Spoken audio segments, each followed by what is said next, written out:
నమస్కారం city news కి స్వాగతం. ముందుగా ముఖ్యాంశాలు.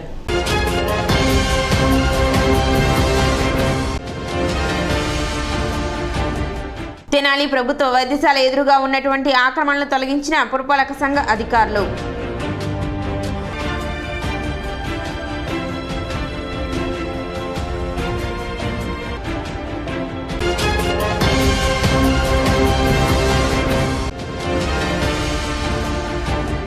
రేషన్ పంపిణీలో కార్డుదారులకు ఎటువంటి ఇబ్బందులు లేకుండా చూడాలి.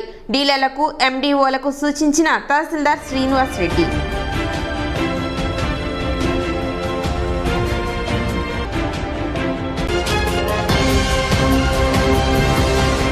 తెనాలి ప్రభుత్వ వైద్యశాల ఎదురుగా ఉన్నటువంటి ఆక్రమణలను పురపాలక సంఘ అధికారులు తొలగించారు. వైద్యశాలకు వచ్చే వారికి అసౌకర్యంగా ఉందని వైద్యశాల సూపరింటెండెంట్ ఇచ్చిన ఫిర్యాదు మేరకు వైద్యశాల ఎదురుగా ఉన్నటువంటి దుకాణాలను ఆక్రమణలను తొలగింపచేశారు. పోలీస్ సిబ్బంది సహాయంతో ఎటువంటి అల్లర్లు జరగకుండా ఆక్రమణలను తొలగింపచేశారు. పురపాలక సంఘ అధికారులు ముందస్తు నోటీసులు ఇవ్వడంతో కొంతమంది స్వచ్ఛందంగా దుకాణాలను తీసివేశారు. ప్రభుత్వ స్థలాలను ఆక్రమించుకోవడం నేరమని, పట్టణంలో అటువంటి ఆక్రమణలను తొలగిస్తున్నట్లు మున్సిపల్ అధికారులు తెలిపారు. ఈ కార్యక్రమంలో టౌన్ ప్లానింగ్, పోలీస్ అధికారులు, సిబ్బంది పాల్గొన్నారు.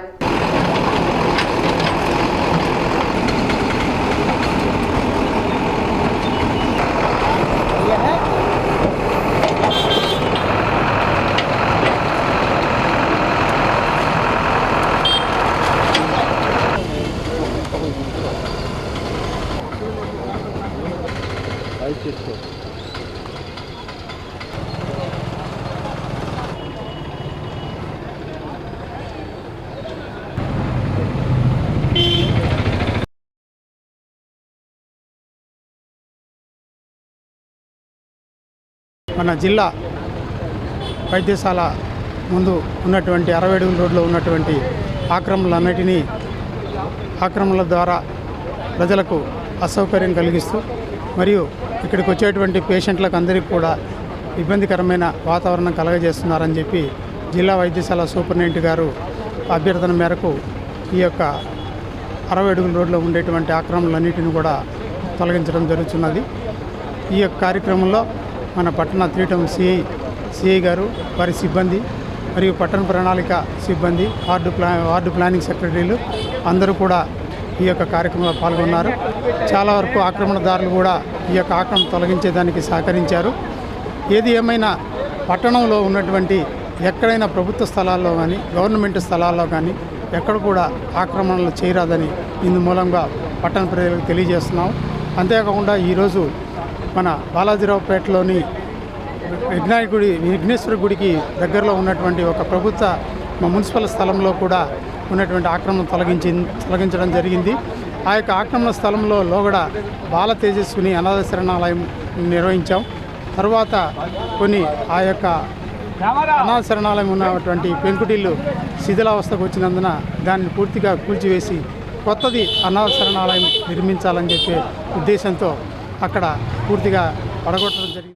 జిల్లా వైద్యశాల అయినటువంటి తెనాలి సూపరింటెండెంట్ గారు మన కమిషనర్ గారికి లెటర్ ఇవ్వడం జరిగింది. ఈ ఎంక్రోచ్మెంట్స్ హెవీగా ఉన్నాయండి. ఇక్కడ దీనివల్ల ఇబ్బంది నడుస్తూ ఉంది. జనాభా పోవడానికి ట్రాఫిక్ కూడా అంతరాయం కలుగుతుందని చెప్పిన దాని మీద మేము దీని మీద కమిషనర్ గారు దీని మీద చర్య తీసుకోవడం జరిగింది. ఆల్రెడీ వాళ్ళకి 4 days బ్యాకే నోటీసు సర్వ్ చేయడం జరిగింది త్రూ మున్సిపల్ అథారిటీస్ ద్వారా. ఈ రోజున మేము వాటి ఎంక్రోచ్మెంట్స్ నిన్న సాయంత్రం వచ్చి మా మెన్ను పంపించి మీ పర్సనల్గా వస్తువులు కానీ లాస్ కాకుండా ఉండే దానికోసం ముందుగానే తీసేసుకోండి అని చెప్పాము. చెప్పిన తర్వాత వాళ్ళు కొంత 70% వాళ్ళు తీసుకున్నారు. రిమైనింగ్ వాళ్ళు తీయడానికి కష్టంగా ఏదైతే ఉందో వాటిని వాళ్ళ వస్తువులు లాస్ కాకుండా ప్రక్లైన్ ద్వారా తీసిపెట్టాము. ఇదే కాకుండా మన గౌరవ మినిస్టర్ గారు మనోహర్ గారు దృష్టికి కూడా కొన్ని ఐటమ్స్ వచ్చినాయి. రోడ్డు మీద ఎంక్రోచ్మెంట్స్ అన్నీ హెవీగా ఉన్నాయి, వాటన్నిటిని తొలగించాలి అన్నారు. వీటన్నిటికీ ఒక ప్లానింగ్ ప్రకారము మినిస్టర్ గారు కమిషనర్ గారికి దిశానిర్దేశం చేస్తారు. దాని ప్రకారము దానికి కావాల్సిన సెక్యూరిటీ సంబంధించి కానీ ట్రాఫిక్ ఏమైనా అంతరాయాలు ఎక్కడైనా ఉన్నా కూడా వాటిని మేము పకడ్బందీగా దగ్గరుండి చేస్తాము. ప్రజలందరూ కూడా గవర్నమెంట్ స్థలాల్లో ఆక్యుపేషన్లు కానీ అట్లాంటి ఏం లేకుండా దయచేసి అలాంటి ప్లేస్లో మేము వెళ్ళిన తర్వాత కూడా అబ్స్ట్రక్షన్ చేయకుండా అందరూ కూడా సహకరించాలని మేము పేరున కోరుకుంటున్నాము. రేషన్ పంపిణీలో కార్డుదారులకు ఎటువంటి ఇబ్బందులు తలెత్తకుండా చూడాలని డీలర్లకు, ఎండీఓలకు తహసీల్దార్ శ్రీనివాస్ రెడ్డి సూచించారు. జూలై 1వ తేదీ నుండి ఇంటి వద్దనే రేషన్ పంపిణీ చేయనున్న నేపథ్యంలో గురువారం రేషన్ డీలర్లకు, ఎండీఓలకు తహసీల్దార్ కార్యాలయంలో తహసీల్దార్ శ్రీనివాస్ రెడ్డి అధ్యక్షతన సమావేశం నిర్వహించారు. రేషన్ పంపిణీలో సరైన తూకాలు, సమయపాలన పాటించడంతో పాటుగా ఇంటి వద్దనే రేషన్ అందించి కార్డుదారులకు ఎటువంటి ఇబ్బందులు రాకుండా చూసే విధంగా ఖచ్చితమైన ఆదేశాలు జారీ చేసినట్లు తహసీల్దార్ శ్రీనివాస్ రెడ్డి తెలిపారు. రేషన్ పంపిణీలో అలసత్వం వహిస్తే సహించేది లేదని చెప్పారు. సమావేశంలో పలువురు అధికారులు పాల్గొన్నారు. మనకి 1వ తారీఖు నుంచి రేషన్ డిస్ట్రిబ్యూషన్ ఉన్నందున ఈరోజు రేషన్ డీలర్లు, ఎండిఓ ఆపరేటర్లతో తహసీల్దార్ వారి కార్యాలయంలో సమావేశాన్ని నిర్వహించడం జరిగింది. ఈ సమావేశంలో వారికి 1వ తారీఖు నుంచి కార్డుదారులకి సరుకుల పంపిణీలో ఎటువంటి ఇబ్బందులు కలగకుండా అందరికీ ఇంటి వద్దనే సరుకులు పంపిణీ చేయడానికి సంబంధించి రేషన్ డీలర్లకి మరియు ఎండిఓ ఆపరేటర్లకి తగిన ఆదేశాలు జారీ చేయడం. ఈ 1వ తారీఖు నుంచి మొదలవబోయే ఈ డిస్ట్రిబ్యూషన్ రేషన్ పంపిణీకి సంబంధించి డీలర్లు అందరూ కూడా సరైన తూకాలు మరియు సమయాలని, అంతేకాకుండా ఎండిఓ ఆపరేటర్లు కూడా వాళ్ళ దగ్గర ఉన్నటువంటి తూకాలు కానివ్వండి, వాళ్ళు అన్ని ఇళ్ళకు కూడా వెళ్ళేసి రేషన్ సరుకుల్ని సరిగ్గా పంపిణీ చేయడానికి సంబంధించి ఖచ్చితమైన ఆదేశాలను జారీ చేయడం. కందిపప్పు ఇంకా రాలేదు. కందిపప్పు వచ్చినప్పుడు ప్రభుత్వం నుంచి ఇంకా రాలేదు. వచ్చిన వెంటనే వాటికి కూడా సరఫరా చేయడం జరుగుతుంది. తెనాలి పట్టణ NCR-NMH స్కూల్ విద్యార్థి టీసీ ఘటనపై ఉప విద్యాశాఖ అధికారి శాంతకుమారి గురువారం విచారణ జరిపారు. కొమ్మనూరు సాత్విక్ 6వ తరగతి విద్యార్థి తెనాలి మున్సిపల్ NCR-NMH స్కూల్ నుండి నందివెలుగులోని స్కూల్ జాయిన్ అయ్యేందుకు టీసీ, స్టూడెంట్ కిట్ ఇవ్వడం లేట్ చేశారనే ఆరోపణలు వచ్చిన నేపథ్యంలో ఉప విద్యాశాఖ అధికారి G Shantakumari NCR school visit చేసి వివరాలు తెలుసుకున్నారు. ఈ సందర్భంగా ఆమె మాట్లాడుతూ పని భారం ఎక్కువగా ఉండడం వల్లనే టీసీ మంజూరులో జాప్యం జరిగిందని, 18వ తారీఖు టీసీ కోసం అప్లై చేసుకోగా 25వ తేదీన టీసీ ఇవ్వడం జరిగిందని ఆమె తెలిపారు. ఇటువంటివి మరలా పునరావృతం కాకుండా తగిన ఆదేశాలు జారీ చేసినట్లు ఆమె వెల్లడించారు. మరి ఒక పేరెంట్ అనురాధ అనేటువంటి పేరెంట్ కొమ్మనూరి సాత్విక్ని ఈ పాఠశాల 5వ తరగతి చదివించారు. 6వ తరగతి కోసం వారు దూరం అవటం వల్ల నందివెలుగు స్కూల్లో చేర్పించడం కోసం 13వ తారీఖు రికార్డ్ షీట్కి అప్లై చేయడం జరిగింది. అయితే 18వ తారీఖు అప్లై చేయడం జరిగింది. అయితే ప్రధాన ఉపాధ్యాయులు మరి పనిభారం ఉండటం వల్ల వారు ఇవ్వలేకపోయామని చెప్పారు. వెంటనే 25వ తారీఖు ఆ రికార్డ్ షీట్ ఇచ్చారు. 26వ తారీఖు స్టూడెంట్ కిట్ కూడా ఇవ్వడం జరిగింది. వెంటనే స్పందించి ఇక్కడికి రావడం జరిగింది. తల్లిదండ్రులు నేను కోరేది ఏంటంటే ఎటువంటి ఇష్యూస్ ఉన్నప్పుడు వెంటనే మరి డివైఓ ఆఫీస్కి కానీ ఎంఈఓ ఆఫీస్కి కానీ తెలియచేయండి. వెంటనే సకాలంలో ఇచ్చే విధంగా మేము చేస్తాము. ఇబ్బంది పడాల్సిన అవసరం లేదు, ఆధారపడాల్సిన అవసరం లేదు. లేకపోతే మరి మీరు ఏది కూడా ఇబ్బంది పడకుండా మాకు వచ్చి చెప్పండి, మేము వెంటనే ఇప్పిస్తాము. ఈరోజు వెంటనే వచ్చి మీరు ఎంక్వైరీ చేయడం జరిగింది.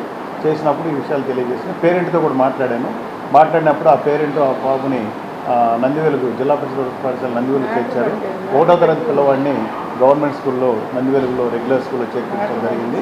కాబట్టి ప్రధానోపాధ్యాయుల్ని మిగిలినటువంటి వాళ్ళందరినీ కోరేది ఏంటంటే తల్లిదండ్రులు వచ్చినప్పుడు వెంటనే వారికి కావాల్సినటువంటి ఇన్ఫర్మేషన్ కావచ్చు, కావాల్సినటువంటి రికార్డ్ షీట్స్ కావచ్చు, టీసీలు కావచ్చు వెంటనే ఇవ్వవలసిందిగా మరి వాళ్ళకి తెలియజేయడం జరిగింది. మరి ఒక పేరెంట్ టీసీ కోసం NCR హై స్కూల్కి రావటం జరిగింది. వాళ్ళ బాబు ఇక్కడ 5th కంప్లీట్ చేసినాడు. సాత్విక్ అనే స్టూడెంట్కి వాళ్ళ మదర్ టీసీ కోసం రావడం జరిగింది. మరి టీసీ ఇవ్వలేదని ఆమె కొంచెం ఆవేశంతో మరి మీడియా వాళ్ళకి అప్రోచ్ అయ్యి మాకు టీసీ ఇవ్వట్లేదు, నన్ను ఇబ్బంది పెడుతున్నారని చెప్పడం జరిగింది పేరెంటు.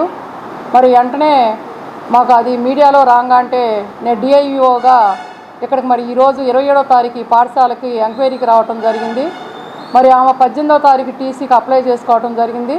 మరి పని ఒత్తిడి భారం వలన హెచ్ఎం గారు 25వ తారీఖు ఆమెకు టీసీని ఇష్యూ చేయడం జరిగింది. 26వ తారీఖు ఆ బాబుకి స్టూడెంట్ కిట్ కూడా అందించడం జరిగింది. వచ్చిన వరకు మొత్తం కూడా అందించడం జరిగింది. మరి ఇటువంటి పొరపాటు ఇంకోసారి చేయొద్దని మరి హెడ్ మాస్టర్ గారిని కూడా నేను గట్టిగా అడిగినాను. స్టాఫ్తో కూడా మాట్లాడటం జరిగింది. మరి ఇటువంటి పొరపాట్లు రెక్టిఫై కాకుండా ఈ డివిజన్లో ఎటువంటి మరలా టీసీ కోసం పేరెంట్స్ని ఇబ్బంది పెట్టడం అలాంటివి జరగకుండా నేను చూసుకుంటాను. రీఓపెనింగ్ తర్వాత 5వ తరగతి చదివే కొమ్మూరు సాత్విక్ అనే అబ్బాయి తల్లి అనురాధ ఆమె టీసీ కోసం 18వ తారీఖున అప్లై చేశారు. అయితే మనం ఇక్కడ స్ట్రెంత్ వచ్చేసి దాదాపు 1000 మంది ఉన్నారు కాబట్టి 10th క్లాస్ పాస్ అయిన వాళ్ళకి ముందు ఇస్తాను. పనిభారం వల్ల ఆ టయానికి ఇవ్వలేకపోయాము. అయితే స్వయంగా నాకు వచ్చి కలవలేదు, క్లర్క్కి చెప్పి వెళ్ళిపోయింది.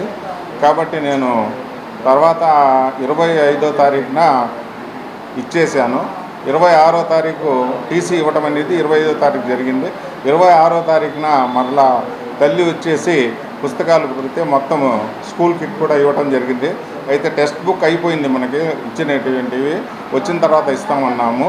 అయితే ఆమె కొద్దిగా పాఠశాల సిబ్బంది మీద కొద్దిగా ఎక్కువగా మాట్లాడి కొద్దిగా అరుచుకోవడం అనేది జరిగింది.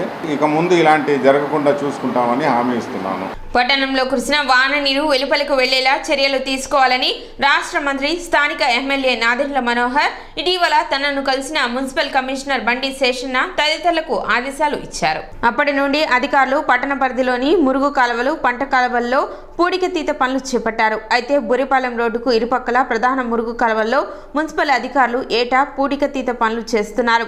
వీరు కాలువలపై ఆక్రమణలు తొలగించకుండా కనిపించినంత వరకు పూడిక తీసి మమ్మ అనిపిస్తున్నారు. ఇటీవల కురిసిన భారీ వర్షాలకు కాలువలలో నీరు ముందుకు కదలక స్తంభించి రోడ్డు చెరువును తలపించింది.